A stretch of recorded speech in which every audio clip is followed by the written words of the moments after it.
Queridos, a paz e a graça do Senhor Jesus Cristo. Trago o abraço fraterno dos irmãos da Igreja Cristã Gileade em Fortaleza, né? E para nós é assim, muita alegria poder estar aqui nessa noite. Já mais de 3 anos que nós não tínhamos contato presencial com o Odson. Fizemos, por último, agora esse contato devido a essa disciplina que nós ministramos pelo Meet, ao longo de 9 semanas, e que foi assim, uma experiência muito agradável de estar trazendo o ensino de panorama do Novo Testamento aos irmãos. Tanto para mim, porque eu tive a oportunidade de estar estudando, preparando as aulas, e espero que para vocês que estiveram aí, tendo aí esse contato com as Sagradas Escrituras, né? Esse realmente foi um momento muito especial. E queremos agradecer o convite do pastor Odson, né, com quem eu tive o prazer de fazer o seminário. Essa história de ser top é conversa dele. Ele sempre foi mais alto do que eu, vocês viram aqui, né?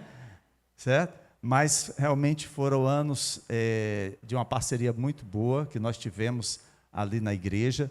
E eu fiquei muito feliz quando o Odson, já próximo de nós concluirmos o mestrado, né, ele até agilizou a defesa da dissertação dele, porque já havia a definição dele vir aqui para João Pessoa.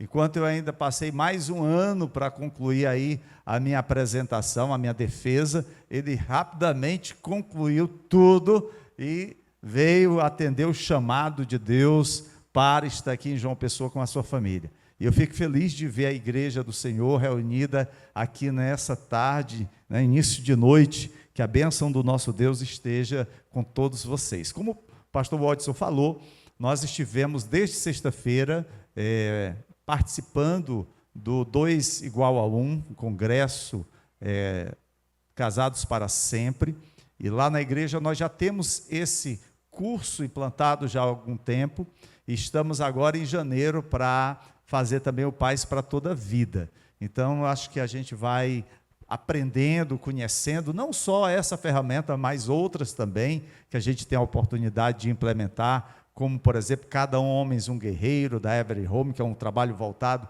para o Ministério de Homens. Enfim, tudo que a gente tem a oportunidade de estar investindo no povo de Deus, na obra do Senhor, é sempre muito bom. E eu quero agradecer a Deus, né, pelo privilégio de estar aqui com os nossos irmãos. Alguns retornaram a Fortaleza logo depois do almoço, e outros vão voltar amanhã, e eu e minha esposa, presbítero Cleiton e Kelcione, retornaremos na quarta-feira. Aproveitar esses 2 dias também para dar uma descansada, né?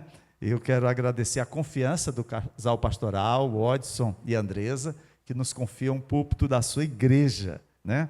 Nós pastoreamos a Igreja Cristã Gileade ali no José Valta, que é um bairro da periferia de Fortaleza, e ali nós recebemos o chamado para proclamar o Evangelho, e esperamos também contar com as orações dessa amada igreja.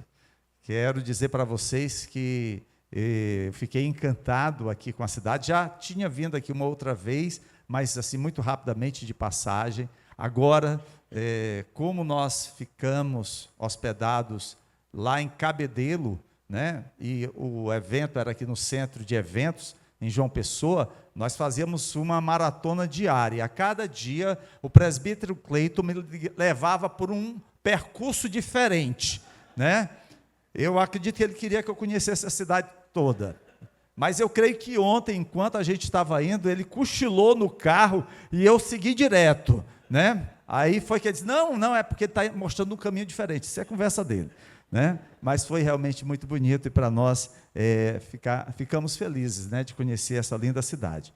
Também quero aproveitar e divulgar, nesse mês de outubro, né, que é o Outubro Rosa, e alertar aí as mulheres a terem aí, nesse período em especial, né, a prevenção e do diagnóstico do câncer de mama e do colo de útero, né? Esse é um período, né, que vai ter uma ênfase a mais, e que a gente possa estar aí tendo esse cuidado. Por isso que eu vim de rosa, né, em homenagem às mulheres, tá bom? Bom, então vamos à mensagem propriamente dita.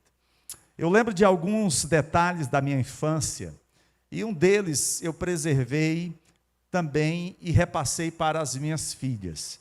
E foi sobre cuidado. Por exemplo, todas as vezes que eu ia sair de casa, a minha mãe sempre me dizia para ter cuidado com relação a com quem eu ia e o horário que eu deveria voltar. E não somente com relação a esse cuidado, mas em caso de me achar perdido, estar sem saber aonde me encontrava, procurar um policial. A autoridade policial seria a referência para ajudar-me a voltar para casa. E quando saísse para passear ou resolver algo fora de casa, estar atento exatamente com as pessoas que estariam comigo, que realmente fossem pessoas de confiança, e precisava até mesmo deixar o nome e o contato. É claro que naqueles dias da minha juventude não existia celular, então tinha que deixar mesmo, era aquele celular que a gente costumava, acho que nem vocês, a maioria aqui, nem se lembra dele, que a gente girava para poder fazer as descagens. Bom, esses cuidados e recomendações me livraram de muitas dificuldades na minha juventude. E hoje, é claro que eu oriento as minhas filhas, mesmo já sendo maiores de idade, a observarem esse mesmo princípio. E para a nossa meditação nessa noite, nós fomos dirigidos pelo Espírito a ministrar na passagem encontrada na segunda carta de Paulo a Timóteo, capítulo 2, versículos 1 a 13. E eu queria fazer um convite a você, à medida que você encontrar, fique de pé em reverência à leitura da palavra de Deus. Nós intitulamos o nosso sermão nessa noite de Você não é He-Man, você não é She-Ra. Então, vamos à leitura da segunda carta de Timóteo, capítulo 2, versos 1 a 13. Portanto, você, meu filho, fortifique-se na graça que há em Cristo Jesus, e as coisas que me ouviu dizer na presença de muitas testemunhas, confie a homens fiéis, que sejam também capazes de ensinar a outros. Suporte comigo os sofrimentos, como bom soldado de Jesus. Nenhum soldado se deixe envolver pelos negócios da vida civil, já que deseja agradar àquele que o alistou. Semelhantemente, nenhum atleta é coroado como vencedor, se não competir de acordo com as regras. O lavrador que trabalha arduamente deve ser o primeiro a participar dos frutos da colheita. Reflita no que estou dizendo, pois o Senhor lhe dará entendimento em tudo. Lembre-se de Jesus Cristo, ressuscitado dos mortos, descendente de Davi, conforme o meu evangelho, pelo qual sofro a ponto de estar preso como criminoso. Contudo, a palavra de Deus não está presa. Por isso, tudo suporto por causa dos eleitos, para que também eles alcancem a salvação que está em Cristo Jesus, com glória eterna. Esta palavra é digna de confiança. Se morremos com ele também viveremos. Se perseveramos, com ele também reinaremos. Se o negamos, ele também nos negará. Se somos infiéis, ele permanece fiel, pois não pode negar-se a si mesmo. Podem sentar-se, queridos.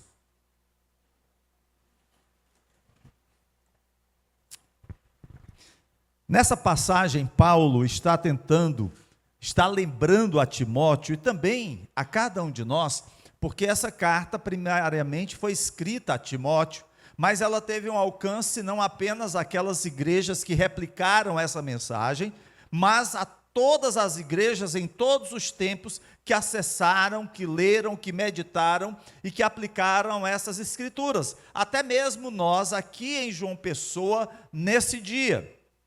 É preciso então saber como viver uma vida aonde Cristo esteja sendo prioridade nas nossas vidas.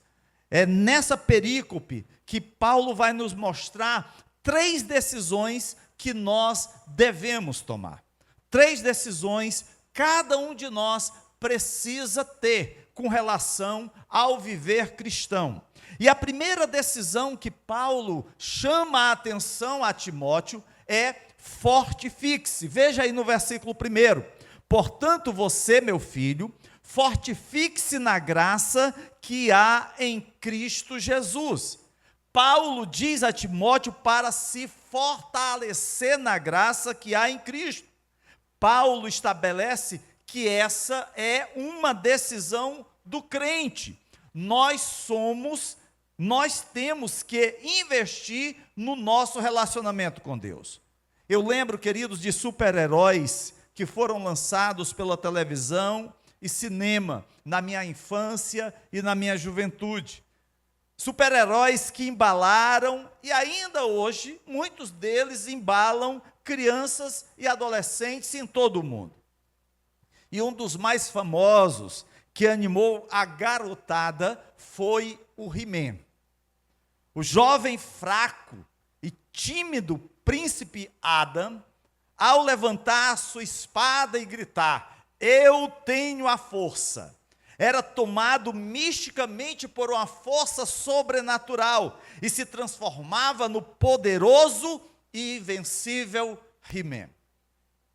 Outros cresceram à sombra do pobre e humilde Aladim, que encontra uma lâmpada mágica e depois de esfregá-la, sai um gênio que passa a realizar os seus desejos. Amados, o sonho de ter uma força descomunal, a partir de palavras mágicas, ou de ter alguém que faça tudo por nós e para nós, tem fomentado uma imagem distorcida acerca do nosso trabalho e do nosso esforço. Porém, você não é He-Man, você não é She-Ra, não existem lâmpadas com gênios dentro da lâmpada que satisfaçam os seus desejos. Na religião, não é diferente. Muitos acreditam a Deus a responsabilidade de fazer tudo, enquanto ficam aguardando em berço esplêndido, só aguardando a bênção.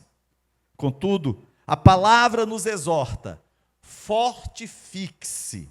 É pelo esforço intencional de Timóteo, é pelo seu esforço. Timóteo teria que fortificar-se, era a sua responsabilidade. E claramente, nós observamos isso em outras partes da palavra de Deus. Por exemplo, Deus dá uma ordem a Josué no capítulo 1, versículo 9, quando diz, não fui eu que lhe ordenei? Seja forte e corajoso. Josué tinha que ser forte e corajoso diante do embate que viria para tomar a terra da promessa. Ou, quem sabe, na orientação que Joabe dá a Abissai, lá em 2 Samuel, capítulo 10, verso 12, seja forte e lutemos com bravura pelo nosso povo e pelas cidades do nosso Deus, e que o Senhor faça o que for de sua vontade. É Deus fazendo a vontade dele, mas nós precisamos batalhar, nós precisamos lutar.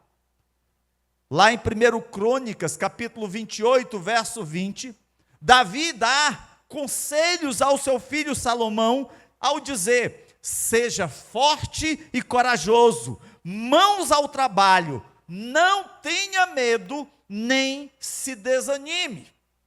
Salomão, você precisa se esforçar, se dedicar, arregaçar as mangas, como nós gostamos de dizer aqui no Nordeste. Ou, quem sabe, na exortação de Paulo aos Coríntios, na sua primeira carta, no capítulo 15, versículo 58, quando Paulo diz assim àquela amada igreja, mantenham-se firmes e que nada os abale, sejam sempre dedicados à obra do Senhor, pois vocês sabem que no Senhor o trabalho de vocês não será inútil. E no capítulo 16, versículo 13 dessa mesma carta, Paulo diz: vigiai, estai firmes na fé, portai-vos varonilmente e fortalecei-vos. E na primeira carta de Pedro, capítulo 1, versículo 15, o apóstolo Pedro, escrevendo às igrejas, ele diz: sejam santos em tudo o que fizerem. Em todas essas declarações, nós observamos que os verbos estão no modo imperativo, exatamente, a fim de que entendamos que não podemos transferir para os outros o que é nosso trabalho, o que é nosso esforço, o que é nossa responsabilidade fazer. Não é o seu pai, não é a sua mãe, não é o seu cônjuge, não é o seu filho que vai assumir essa responsabilidade, não é o seu pastor, não é a sua liderança que vai fazer aquilo que você precisa fazer. É necessário arregaçar as mangas e trabalhar. Porém, Paulo aqui, queridos, faz uma observação que precisamos gravar em nosso coração. Ele diz assim: fortifique-se na graça que há em Cristo Jesus. Esse fortalecimento precisava estar baseado, ancorado, firmado na graça que há em Cristo Jesus.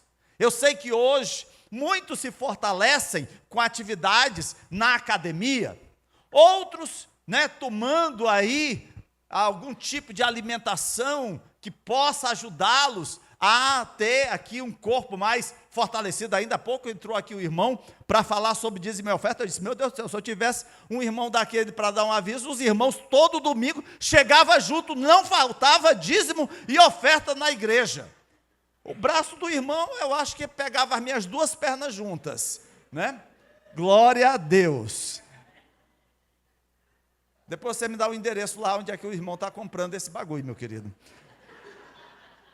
Pois muito bem, precisamos basear a nossa vida em Cristo Jesus. Não é na política, não é em um candidato, não é na igreja, não é em um pastor, não é na família, no cônjuge, nos pais, nos filhos, é na graça que há em Cristo Jesus. Irmãos, ao nos lembrarmos da obra que Jesus deixou para cada um de nós, precisamos lembrar que necessitamos, carecemos de força para executar essa obra. Essa obra é de Deus, e é o Senhor que nos dá a força, a capacitação para realizá-la. Quem não se lembra de Jeremias, quando chamado para exercer o seu exercício, o seu chamado de profeta, foi logo dizendo: Senhor, eu não passo de uma criança. Ou quem sabe até mesmo Moisés: Senhor, eu tenho a língua pesada. A tendência natural nossa, queridos, é sempre dar uma justificativa de incompetência para fazer a obra de Deus. Podemos ser, sim, incompetentes, mas precisamos lembrar que o Senhor nos qualifica, nos capacita, e é claro que nós precisamos investir. Por isso, pastor Watson investiu aí 3 anos da sua vida fazendo um mestrado. E ele não fez isso apenas para ter lá o seu diploma na sua sala, no seu gabinete pastoral. Não. Ele fez isso para ajudar mais ainda no seu ofício, no ministério para o qual o Senhor o designou. Paulo é específico sobre o trabalho que Timóteo tem para realizar, tem diante de si. Veja aí no versículo 2: e as coisas que me ouviu dizer na presença de muitas testemunhas, confie a homens fiéis, que sejam também capazes de ensinar a outros. Durante anos do seu ministério, tanto em viagens missionárias, quando Paulo estava pregando a palavra nas igrejas aonde ele as havia implantado, ou igreja que ele visitara, nesses diversos lugares do Império Romano, Paulo tomou para si Timóteo, sendo seu mentor espiritual, preparando Timóteo para o trabalho. Timóteo seria aquele que iria pastorear igrejas. Paulo havia aberto e Timóteo daria continuidade. Paulo investiu nele, e agora Paulo está chamando Timóteo para investir em outros. Nós não somos insubstituíveis. Cada um de nós tem uma responsabilidade com relação à obra de Deus e precisamos preparar as próximas gerações. Fiquei muito feliz quando o pastor Watson nos convidou para ministrar sobre panorama do Novo Testamento, porque ele disse: pastor, nós já tivemos a ministração de panorama do Velho Testamento. É um investimento que você está fazendo na igreja, nas próximas gerações.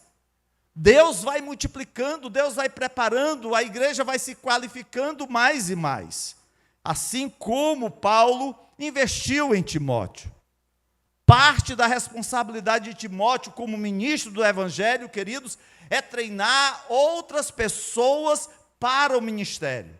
E Timóteo precisava lembrar do seu trabalho. E quanto a você? Que obra Deus o chamou para fazer? Ainda há pouco aqui estava ouvindo, os avisos e falava da audição para o ministério de louvor. Quantas pessoas, queridos, têm talentos, têm dons que podem ser usados na casa de Deus e estão enterrando o seu talento? Não apenas com relação ao louvor, mas com relação à visitação, com relação à própria hospitalidade, com relação a estar contribuindo na casa de Deus. Lá em Mateus capítulo 22, versos 37 e 39, nós somos chamados para obedecer a 2 grandes mandamentos: amar o Senhor, o nosso Deus, de todo o nosso coração, de toda a nossa alma e de todo o nosso entendimento, e amar o próximo como a nós mesmos.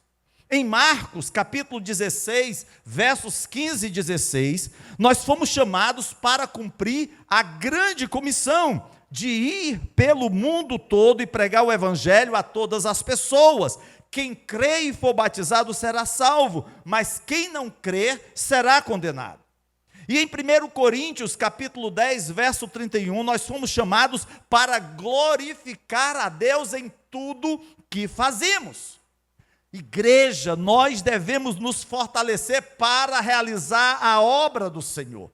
Nós não nos fortalecemos simplesmente porque queremos ser uma grande igreja. Nós não nos fortalecemos apenas porque queremos ser a melhor igreja. Mas nós nos fortalecemos porque nós queremos realizar a obra que Deus colocou em nossas mãos para fazer. Podemos, claro, como pessoas, fazer muitas outras coisas. Podemos ter hobbies, podemos ter desejos pessoais, podemos rir, podemos brincar, podemos desfrutar de muitas coisas boas neste mundo. Deus nos dá essa oportunidade, por exemplo, de constituir uma família, de casar, de ter filhos, de fazer uma faculdade, de conseguir um bom emprego, de viajar. Tudo isso é muito bom, e isso nós procuramos desfrutar aqui. Porém, amados, precisamos entender que não podemos deixar de dedicar a nossa vida para trabalhar na causa do Evangelho, porque foi essa causa primeira que Deus nos chamou. E para que isso aconteça, é necessário tomar essa primeira decisão, de nos fortificarmos. Mas Paulo apresenta uma segunda decisão. Você precisa viver a sua vida como um cristão fiel, dominando as suas emoções. Veja aí o versículo 3.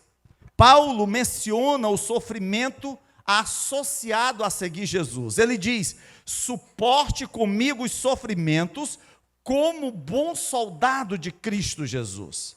Nós precisamos ser leais a Jesus, e isso significa, inclusive, que podemos passar por sofrimentos como Jesus sofreu.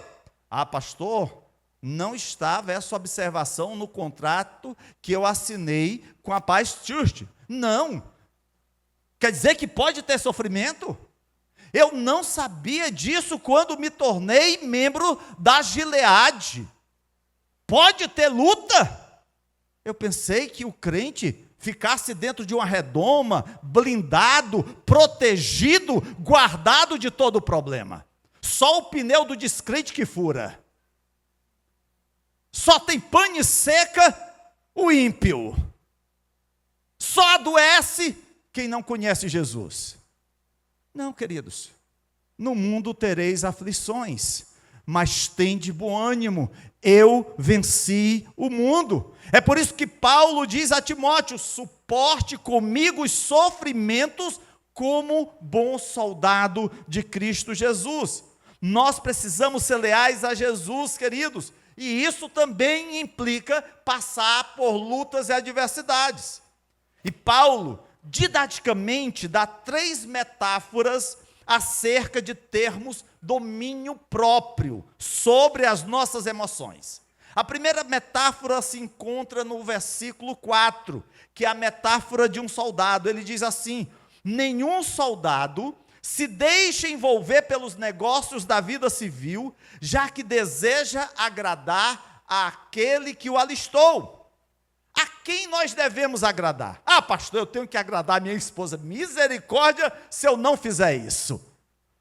Queridos, um bom soldado é leal ao seu comandante. Devemos agradar ao nosso comandante, ao nosso Senhor, ao nosso mestre. Devemos agradar a Jesus.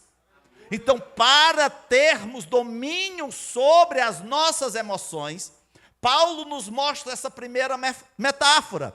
Precisamos agradar ao Senhor Jesus. Depois, no versículo seguinte, Paulo vai mostrar uma segunda metáfora. Ele diz que ele é semelhantemente, nenhum atleta é coroado como vencedor se não competir de acordo com as regras. Paulo agora fala de um atleta. Mas como vencermos? São tantas as competições da vida. É o trabalho, é a escola, a faculdade, às vezes até mesmo para ser percebido por aquela pessoa que você está enamorado. São tantos os competidores. Como venceremos? Devemos competir de acordo com as regras. E as regras do jogo da vida, quem escreve não são as telenovelas. As regras da vida não são escritas pelo governo ou pelo poder judiciário. As regras da vida se encontram nas Sagradas Escrituras. Devemos seguir os caminhos e ensinamentos que Jesus nos deu. Devemos seguir o desígnio de Deus para nossas vidas, e assim seremos mais que vencedores. Mas pastor, você falou que nós poderemos passar por adversidades e agora somos mais que vencedores. Não parece uma incoerência, um paradoxo? Talvez para o modelo do mundo, sim. Porque para o mundo, o vencedor é aquele que está na crista da onda. É aquele que é ovacionado, é aquele que é aplaudido. Mas quando vamos às Escrituras, os valores se invertem. Os últimos serão os primeiros. Quem quer ser o primeiro, sirva ao outro. Há uma terceira metáfora. Paulo cita agora um agricultor. Ele diz: o lavrador que trabalha arduamente deve ser o primeiro a participar dos frutos da colheita. Há uma recompensa, queridos, quando nós temos domínio próprio. Assim como o agricultor é recompensado com os frutos da sua colheita, também aqueles que se esforçam, aqueles que se dedicam, aqueles que têm domínio próprio sobre suas emoções, fazendo Jesus reinar em sua vida e não o pecado, receberão uma recompensa abundante por sua fidelidade. Lá em Apocalipse, João, inspirado pelo Espírito Santo, falando acerca das igrejas, ele declara: ser fiel até a morte e dar-te-ei a coroa da vida. Ou seja, durante os dias da nossa peregrinação nesse mundo, nós vamos passar por momentos de luta também.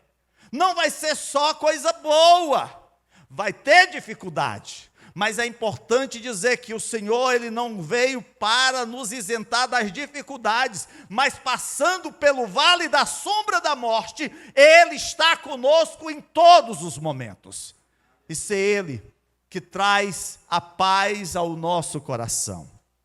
Essa para nós foi uma semana um pouco difícil lá na nossa igreja. Nós tivemos 3 pessoas que vieram a óbito, pessoas muito próximas a nós. Filho de um pastor, amigo nosso, rapaz de 26 anos, concluiu medicina no ano passado, 4 meses casado, retornava de madrugada na ambulância com outros 3 companheiros no interior da Bahia. E a ambulância chocou-se na traseira de um caminhão. E aquele jovem perdeu a sua vida. Ele, médico, o enfermeiro, a técnica e o motorista. E aquela família foi destroçada. Nós vimos a transmissão do culto pela internet. Os pais deles viajaram, porque eles moravam numa cidade, como é o nome? Petrolina, em Pernambuco, vizinho lá a Juazeiro da Bahia. E aquilo comoveu toda a cidade. Ele era da igreja batista lá. Foi muito triste.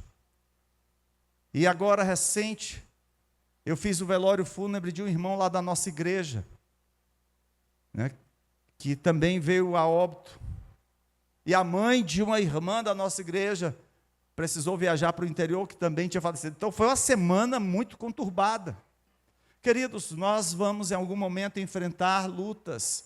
Nós precisamos sim estar preparados para as lutas e saber aonde estamos ancorando a nossa confiança, a nossa esperança.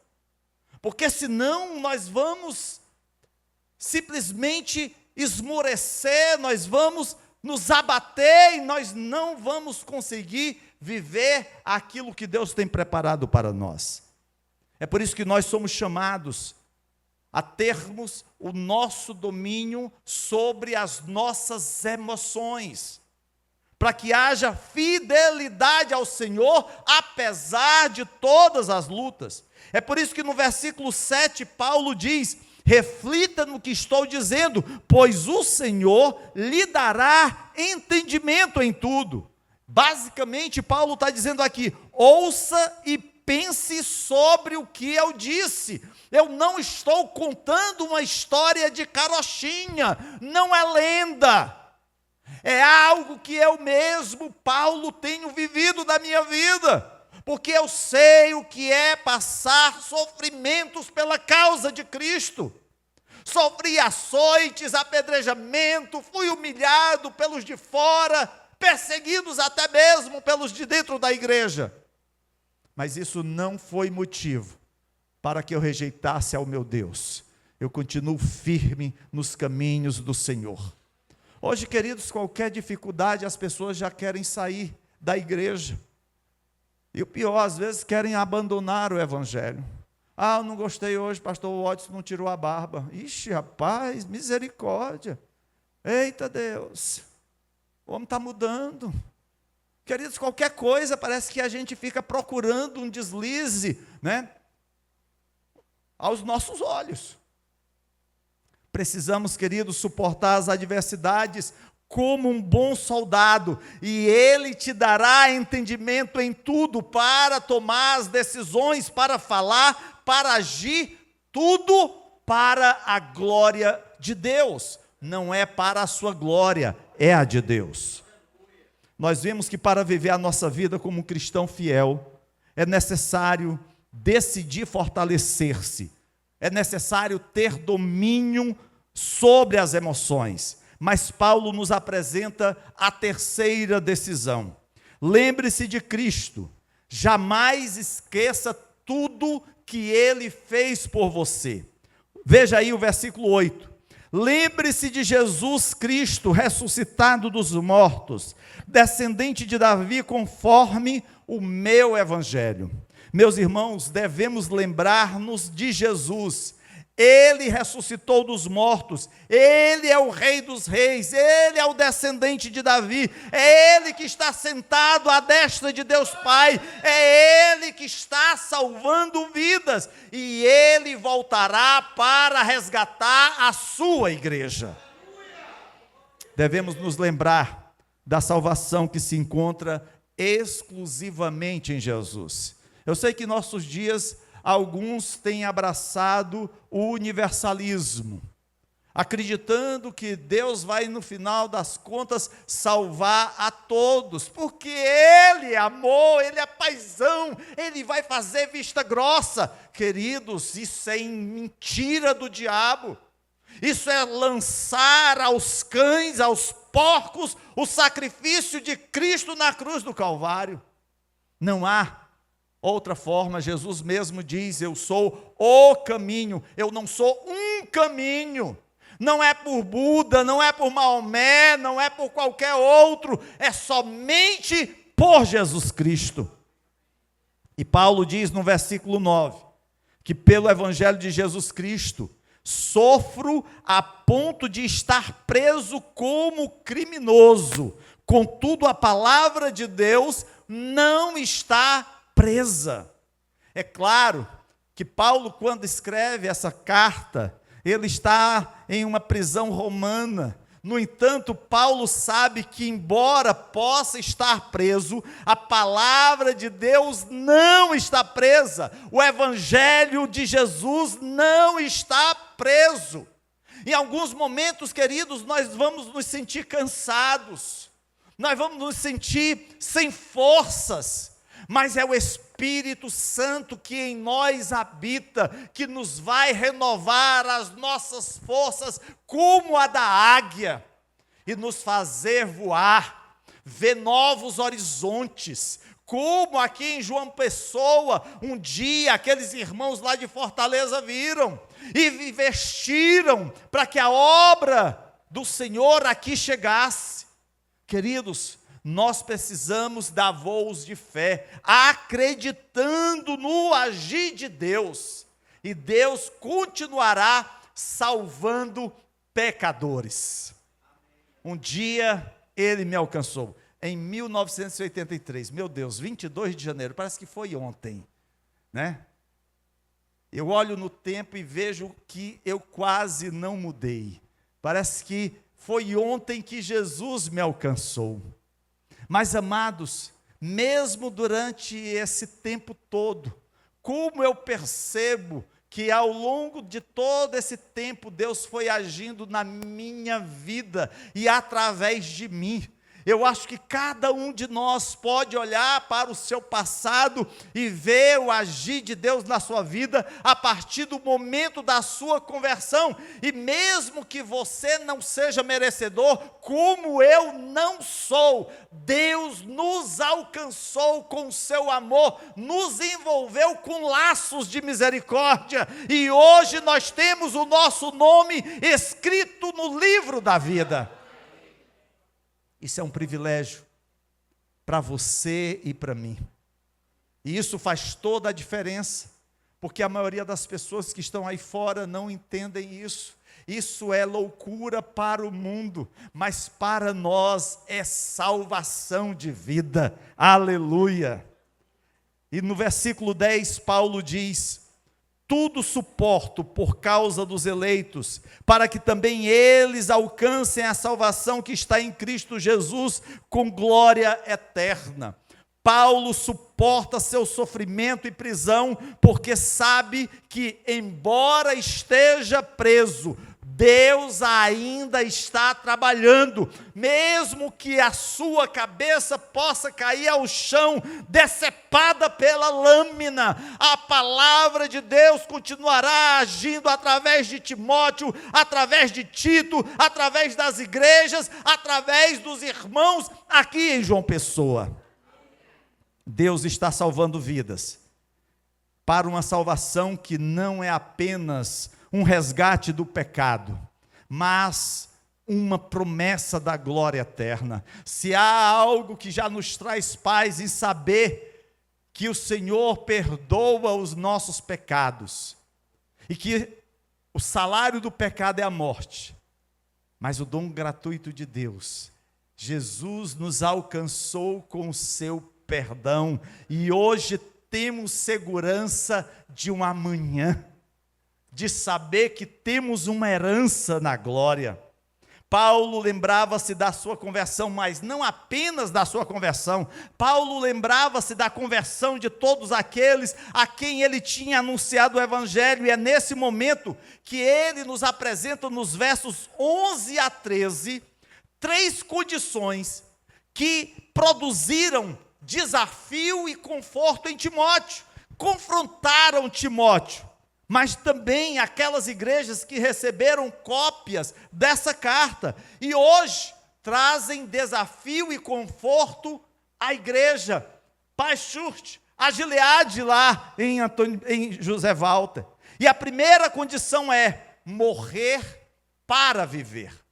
Ao nos lembrar da nossa salvação, Paulo enfatiza que Jesus é fiel, e ele declara no versículo 11, se morremos com ele, também com ele viveremos. O que Paulo diz aqui, ele abordou lá em Romanos, capítulo 6, verso 4, quando ele diz, fomos sepultados com ele na morte, por meio do batismo, a fim de que, assim como Cristo foi ressuscitado dos mortos, mediante a glória do Pai, também nós vivamos uma nova vida.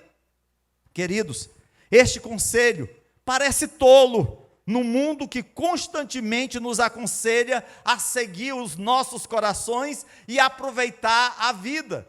Essa é a filosofia do mundo. Deixa a vida me levar, a vida leva eu, já diz a filosofia lá do pagodeiro.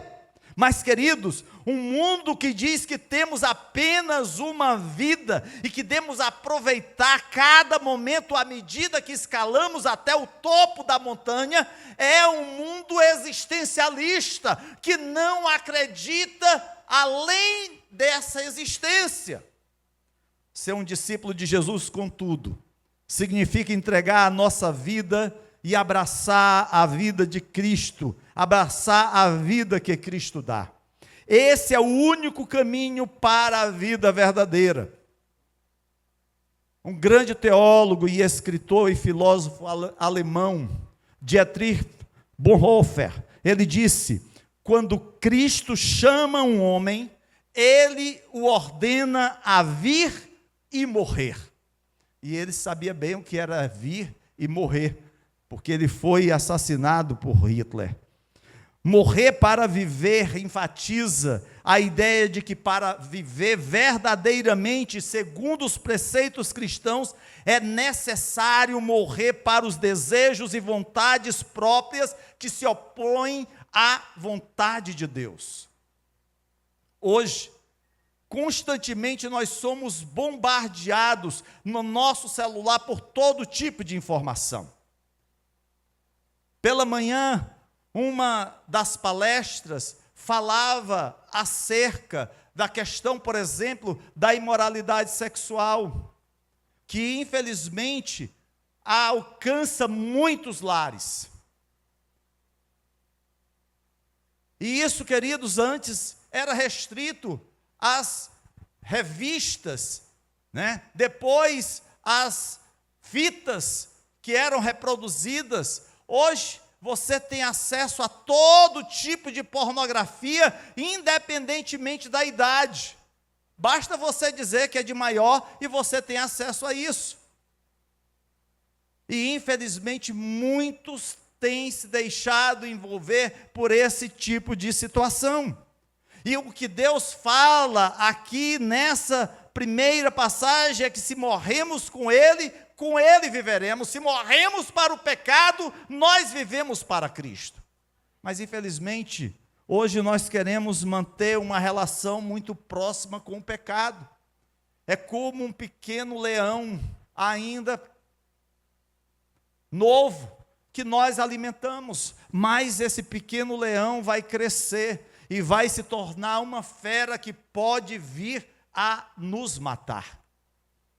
Mas há uma segunda condição: perseverar para reinar. Diz aqui Paulo, na parte inicial do versículo 12, que se perseveramos, com Ele também reinaremos. Somos lembrados da importância de perseverar na fé em Cristo, mesmo diante das adversidades.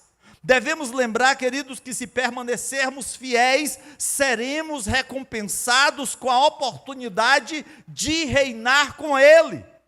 Esse é o sentido que encontramos lá em Apocalipse, capítulo 20, verso 6, quando o Espírito Santo declara: felizes e santos os que participam da primeira ressurreição. A segunda morte não tem poder sobre eles, serão sacerdotes de Deus e de Cristo e reinarão com Ele durante 1000 anos, que é o período do milênio. Falamos isso na última aula sobre o livro de Apocalipse. Queridos, nós reinaremos sobre as nações. Isso é uma consequência de nós perseverarmos. Mas como hoje, facilmente nós abandonamos a carreira, facilmente deixamos de guardar a fé, facilmente deixamos de realizar o bom combate. Perseverar significa continuar acreditando e seguindo a Deus, mesmo em meio às dificuldades e tentações da vida. E reinar significa que, se nós perseverarmos na nossa fé, seremos recompensados com a vida eterna ao lado de Deus. Mas você diz assim: pastor, mas eu só vou ser recompensado quando eu morrer, eu só vou ser recompensado quando Jesus voltar. Não. Você está sendo recompensado hoje, queridos, porque ao invés de você estar num bar, enchendo a cara, bebendo todas, traindo o seu cônjuge, vivendo uma vida dupla, acabando com a sua vida, você está investindo no reino de Deus, você está investindo na sua vida, você está cuidando da sua família, você está dando exemplo para os seus filhos.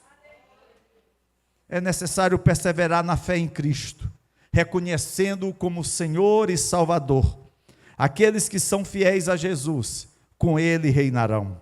Mas há uma terceira condição que o apóstolo Paulo indica aqui a Timóteo. Ele diz que é necessário permanecer fiel para receber a coroa da vida. E Paulo conclui dizendo na segunda parte do versículo 12 e versículo 13: se o negamos, Ele também nos negará. Se somos infiéis, Ele permanece fiel, pois não pode negar-se a si mesmo. Pode até parecer uma coisa contraditória, porque na segunda parte do versículo 12 ele diz: se o negamos, Ele nos negará.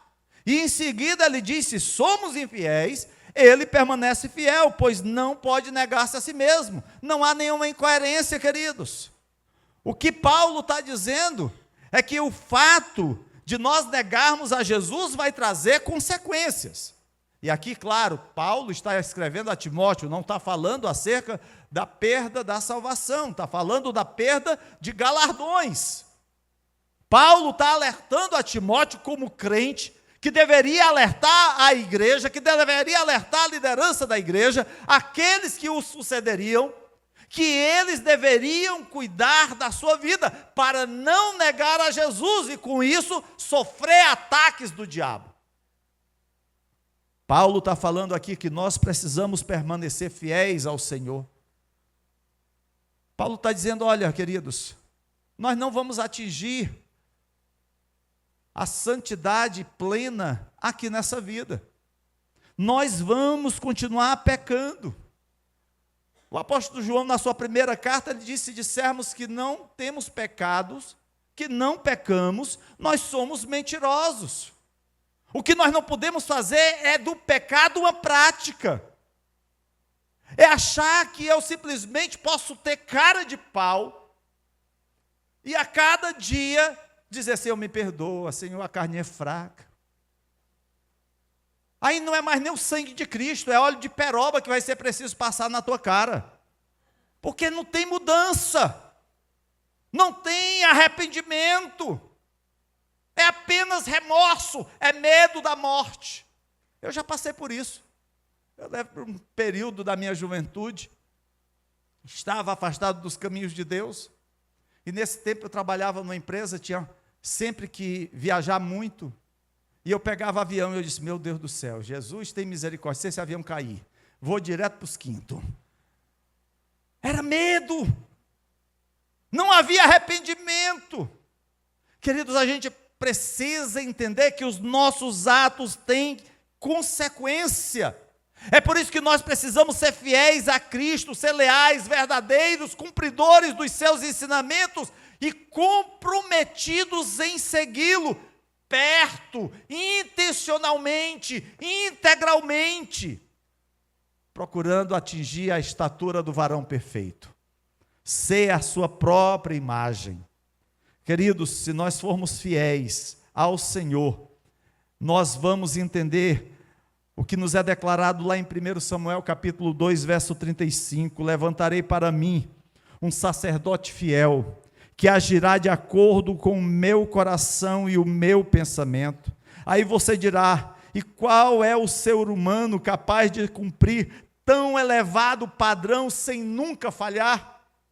É verdade, queridos, nós ainda estamos sujeitos a pecar, mas é bom lembrar aquilo que João escreve na sua primeira carta, no capítulo 3, verso 9: todo aquele que é nascido de Deus não pratica o pecado, porque a semente de Deus permanece nele. Ele não pode estar no pecado porque é nascido de Deus. João não está atestando que nós não pecaremos. João não está dizendo que nós vamos ser santos como Deus é santo. João está declarando que o pecado já não faz parte da nossa vida. O pecado é algo que nós rejeitamos, não é algo que nós anelamos, que nós desejamos, que nós namoramos. Viver na graça não é viver sem pecar. Porém, se dissermos que não temos pecado nenhum, a nós mesmos nos enganamos e a verdade não está em nós. Mas o grande problema, hoje e sempre, é a perda da sensibilidade e da capacidade de discernir o que desagrada a Deus. Daí Jesus perguntar em Lucas capítulo 6, verso 46, por que vocês me chamam Senhor e Senhor e não fazem o que eu digo? E no capítulo 15, verso 4 de João, ele diz: permaneçam em mim e eu permanecerei em vocês. Nenhum ramo pode dar fruto por si mesmo se não permanecer na videira. Vocês também não podem dar fruto se não permanecerem em mim. Eu quero concluir essa mensagem, queridos, dizendo a você que nós, que já ouvimos a palavra de Deus, nós que confessamos a Cristo como Senhor e Salvador de nossas vidas, nós somos privilegiados por fazer parte do que Deus está realizando. E embora não sejamos perfeitos, nós servimos a um Salvador perfeito. E Ele continuará a trazer filhos à sua salvação. E Ele quer fazer isso através de você e de mim. Ele quer fazer isso através dessa igreja. Quando você se lembrar de sua salvação, lembre-se de que você foi salvo dos seus pecados.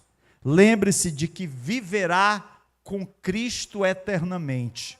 Lembre-se de que com Ele, com Jesus, você reinará. Lembre-se de que, apesar das suas falhas, dos seus pecados, Ele continua sendo fiel. Lembre-se de que é sua, minha, nossa missão proclamar aos outros como um dia alguém nos anunciou essa verdade. E se houver alguém nessa noite que ainda não confessou a Jesus como Senhor e Salvador, essa é a oportunidade que Deus te concede para fazer com Ele uma aliança. Hoje nós vimos muitas bandeiras.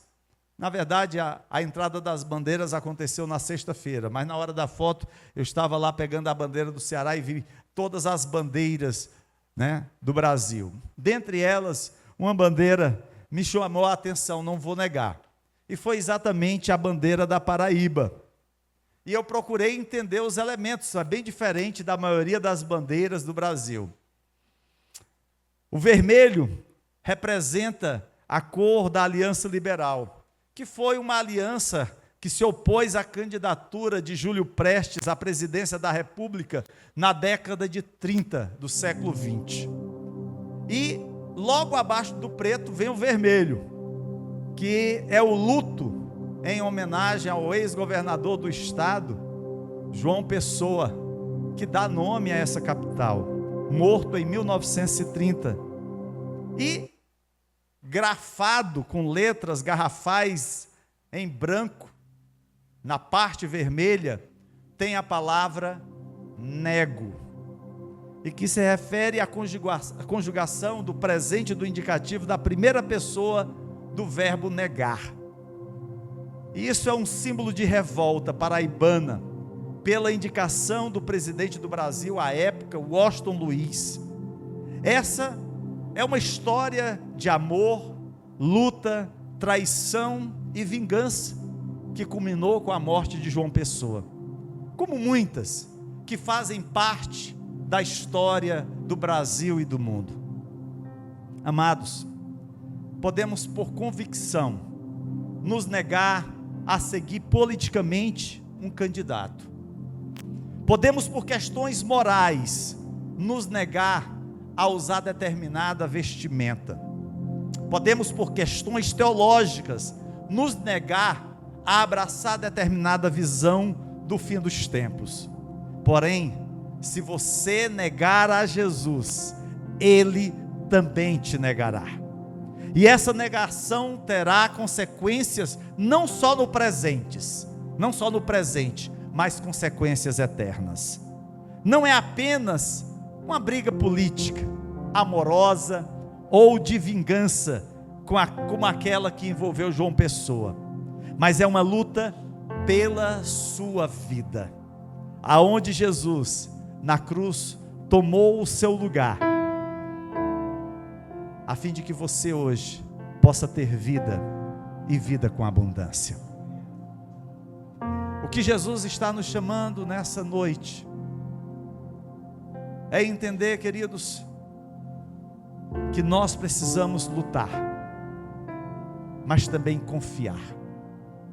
Nós precisamos nos fortalecer, mas também aguardar o tempo de Deus, e saber que o Senhor, Ele continua cuidando da sua igreja.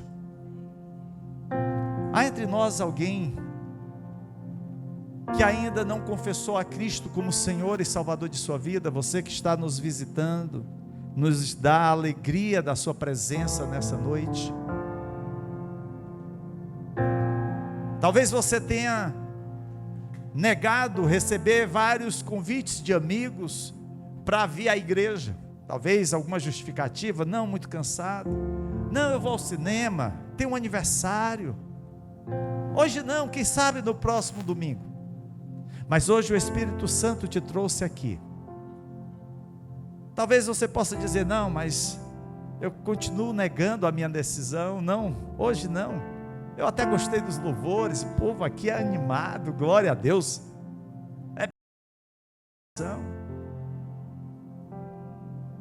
Mas não é o tempo. Eu quero te dizer, meu amado irmão, você que está aqui, hoje é o tempo de Deus para a sua vida. É o tempo de você confessar a Cristo como Senhor e Salvador. É o tempo de Deus para a sua reconciliação. Talvez você já tenha trilhado diversos caminhos, tenha se afastado de Deus, tenha se aproximado do mundo. Lá em João, no capítulo 3, a palavra de Deus diz que os homens amaram mais as trevas do que a luz. Por isso que os homens não querem nada com Jesus. Mas ao invés de você se afastar da luz, venha para a luz. Isso parece até jargão de filme hollywoodiano. Mas Cristo é a luz do mundo. É Ele que pode mudar a sua vida hoje. Ah, pastor, amanhã não nos pertence, é agora. Esse é o tempo.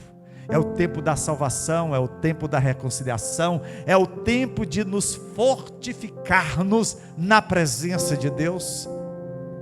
Não adianta a gente querer encarar as coisas como se nós tivéssemos o poder em nossas mãos de fazer algo que mude a nossa vida, o nosso futuro. Fique de pé, vamos orar.